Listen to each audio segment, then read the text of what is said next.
Hey everybody, and welcome back to Kerbal Space Program. We're just coming off the heels of Val's successful completion of a X-Plane Supersonic contract, and we've got nothing really coming out the pipes anytime soon. Our next Zenith Blue 4 on a KR-1 rocket, the KR-1B, is in 53 days, but before that we get an upgrade to our R&D center, which means we can spend some of this 285 science we've got just lying around.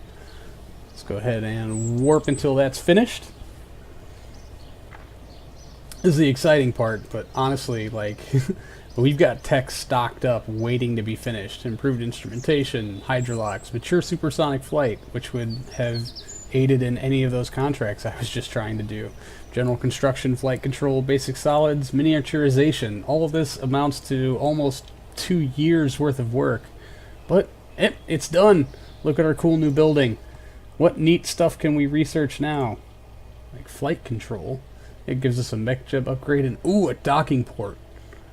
I totally want that docking port. Ooh, an extendable RCS quad. Those are just cool looking and helps in small satellite stuff. More, oh, an angled RCS quad.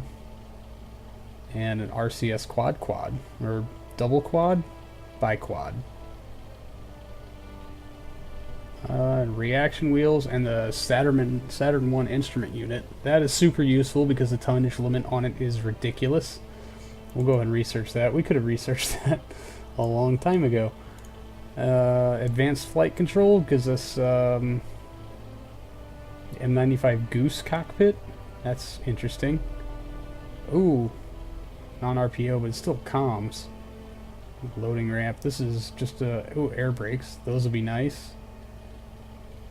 Standard Saturn, the Apollo docking system. I assume that means we can transfer crew around. General construction, I know we already researched that, but I wanted to show us what other nodes we've got coming. We already researched that. Hydrolocks, we already researched that. Improved instrumentation, I think that's the next one coming down the pipe, which gives us this dish here, which will hopefully be able to get us range out to Mars and Venus, or almost to Mars with care, and Venus, definitely. More static solar panels, radiators, and the Ranger Block 1 core, which is awesome. That's the first next best core above that, the early core that we have, that has such a low tonnage limit, it doesn't make it exactly useful for a lot of these things we've been trying to push it to do. Ooh, heavy orbital rocketry. The F1. Oh, really? That is a game changer of an engine. And the AJ-10 Advanced, also a game changer of an engine. LM Descent engine. Oh, okay, that's the Apollo Service Module engine, which is a derivative of the AJ-10. Man, the thrust on that is ridiculous. 96 kilonewtons? Dude. And the LM Ascent engine. Pressure-fed ignition's 10. Nice.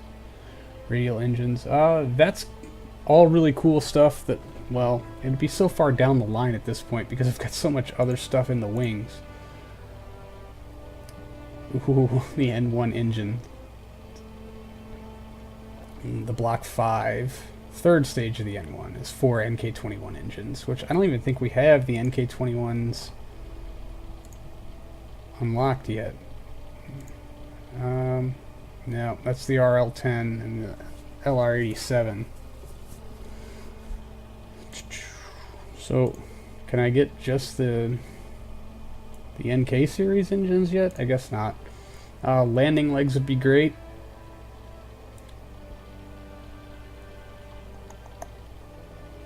Subject to loot knowledge.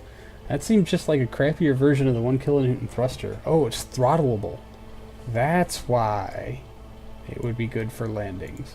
Improved electrics is something I would really like to have, because we get a new, like 9 new dishes, a bunch of new solar panels, and these ever important RTGs, which are going to be absolutely necessary for stuff out to outer planets. So we're going to go ahead and add that to the list. Heat management systems has nothing in it. Even more advanced electrics, bigger solar panels, batteries, retractable radiator. Alright, what was it that I was going to get? Yeah, heavy rocketry. And that blows our whole load.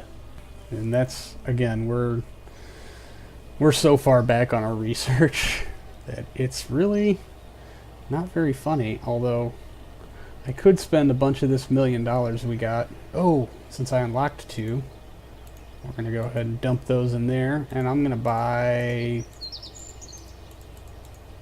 yeah, probably what's going to amount to 19 more. There we go.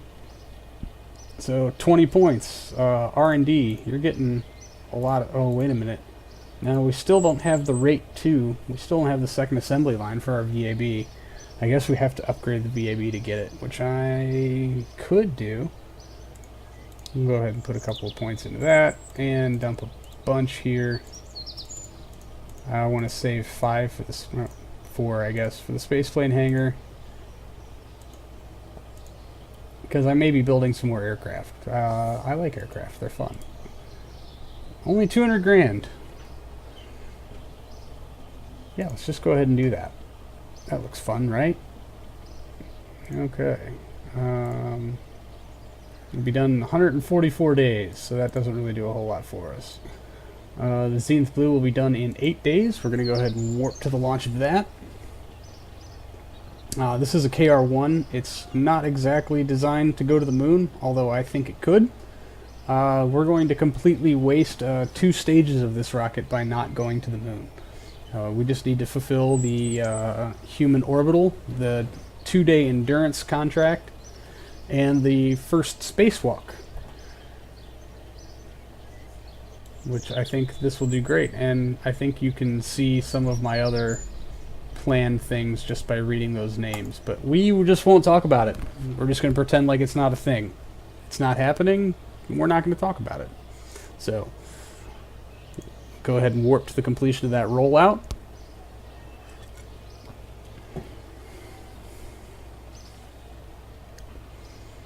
Today's episode is brought to you by Hogarden, today's beer of choice. Awesome, and it's daytime. Even better. Launch. Sorry, Bill. Valentina's got the honors yet again. Alright, here we are on the launch pad. And before we get to going too much, I just want to check on crude altitude directed fighter kilometers. We're probably not going to do that. Crude orbit 2 days. We're definitely going to try for that. Human orbital LEO. Apoapsis below 392. That's the important part, but above 190. Okay. And above 150. So if we do this, we'll have satisfied that. And low in space, collect an EVA report. Cannot forget the EVA report. Alright, so the fun part is keeping our apoapsis below 392. Alright, value are cleared. And 3, 2, 1. Ignition sequence start. Ignition is good. Clamps are free. Rocket is moving. And barring anything absolutely tragic, I will probably just speed this up post, and I'll see you guys at circularization.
Alright, so there's our orbit, 204 by 168. Just a quick verification here. Periapsis above, that completes that. Oh, periapsis above 190. Oops. Alright, well, when we get to our apoapsis, we'll have to make an adjustment. Good thing we've got lots of ignitions. That is way over here on the dark side of the moon.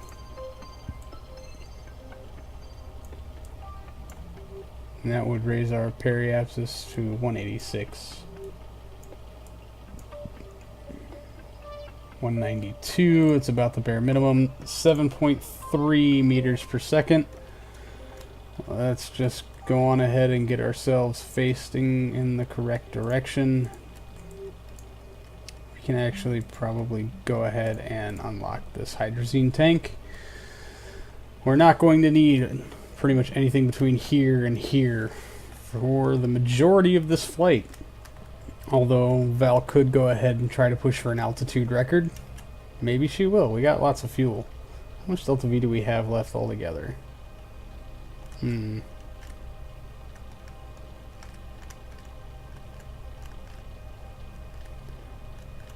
Yeah, you know, 2600 without the command pod, so totally not enough to push to the moon.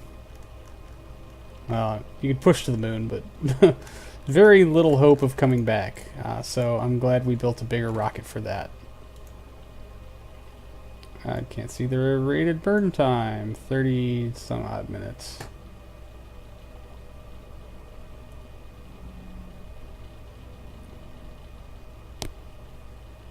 Oh, that is very pretty.